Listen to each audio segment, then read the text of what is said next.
Para ilmuwan baru-baru ini mengamati perubahan sinyal yang datang dari bintang yang berputar cepat yang dikenal sebagai pulsar milidetik, yang dapat menunjukkan adanya riak ruang waktu kecil yang bergetar di seluruh alam semesta. Pulsar milidetik adalah sisa bintang yang berputar ratusan kali per detik dan menghasilkan pulsar radio presisi yang dapat digunakan sebagai pengatur waktu kosmik. Mereka terbentuk dalam sistem biner ketika komponen yang awalnya lebih masif berubah menjadi bintang neutron yang kemudian berputar karena akresi materi dari bintang sekunder. Pulsar milidetik pertama yang diamati adalah PSR B1937+21 yang terkenal, yang merupakan pulsar tercepat yang diketahui selama lebih dari 20 tahun. Pulsar ini memiliki medan magnet yang relatif lemah dan periode putaran yang 20 kali lipat dari pulsar tercepat berikutnya, pulsar kepiting.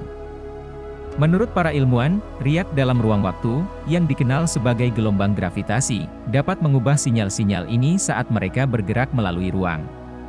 Baru-baru ini tim peneliti internasional melihat gangguan yang tidak biasa pada sinyal pulsar, dan mereka menentukan bahwa ini mungkin merupakan hasil dari interaksi semacam itu. Seorang ilmuwan bernama Xiwan Chen menyatakan bahwa ini adalah sinyal yang sangat menarik, dan meskipun para ilmuwan belum memiliki bukti yang pasti, mereka mungkin mulai mendeteksi latar belakang gelombang gravitasi. Salah satu astronomi paling signifikan sorotan dari dekade sebelumnya adalah deteksi gelombang gravitasi pada tahun 2015. Menurut teori relativitas umum Albert Einstein, yang diterbitkan seabad yang lalu, ketika benda-benda besar seperti bintang neutron dan lubang hitam bertabrakan satu sama lain, struktur ruang waktu dapat berombak, menyebabkan riak yang dapat dirasakan pada jarak yang sangat jauh. Deteksi getaran intens ini hanya dimungkinkan berkat detektor canggih seperti Laser Interferometer Gravitational Wave Observatory, LIGO, di Amerika Serikat dan Virgo Collaboration di Eropa. Tapi masih ada beberapa pertanyaan yang belum terjawab. Fisikawan telah berhipotesis bahwa jumlah riak-riak senilai ribuan tahun yang disebabkan oleh bencana ini peristiwa bisa saja menciptakan latar belakang gelombang gravitasi yang selalu hadir dan meliputi seluruh alam semesta.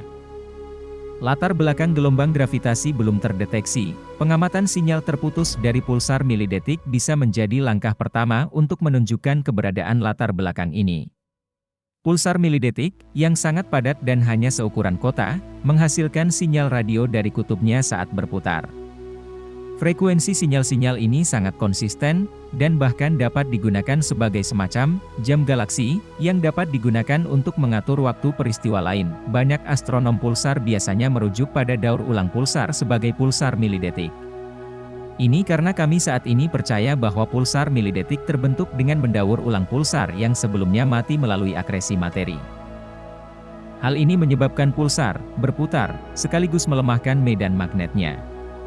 Berbeda dengan pulsar biasa yang memiliki fraksi biner hanya 1%, pulsar milidetik memiliki fraksi biner yang lebih besar dari 50%. Hal ini sejalan dengan teori spin-up. Berdasarkan pendekatan yang awalnya dilaporkan pada Januari 2021, tim astronom yang bekerja sebagai bagian dari proyek International Pulsar Timing Array, IPTA, mengidentifikasi variasi aneh dalam sinyal ini. Mereka percaya gangguan dari latar belakang gelombang gravitasi yang harus disalahkan atas gangguan tersebut. Namun, para peneliti berhati-hati tentang temuan mereka, mengakui bahwa penjelasan lain yang mungkin untuk temuan mereka harus dikesampingkan. Mereka juga mencoba mencari tahu sinyal apalagi ini. Misalnya, bisa jadi karena noise yang ada dalam data pulsar individu yang salah dimodelkan dalam analisisnya. Data IPTA terdiri dari temuan dari 3 set data terpisah yang dikumpulkan oleh European Pulsar Timing Array, EPTA, North American Nanoharsha Observatory for Gravitational Waves, NANOGRAPH, dan Parkes Pulsar Timing Array, PPTA.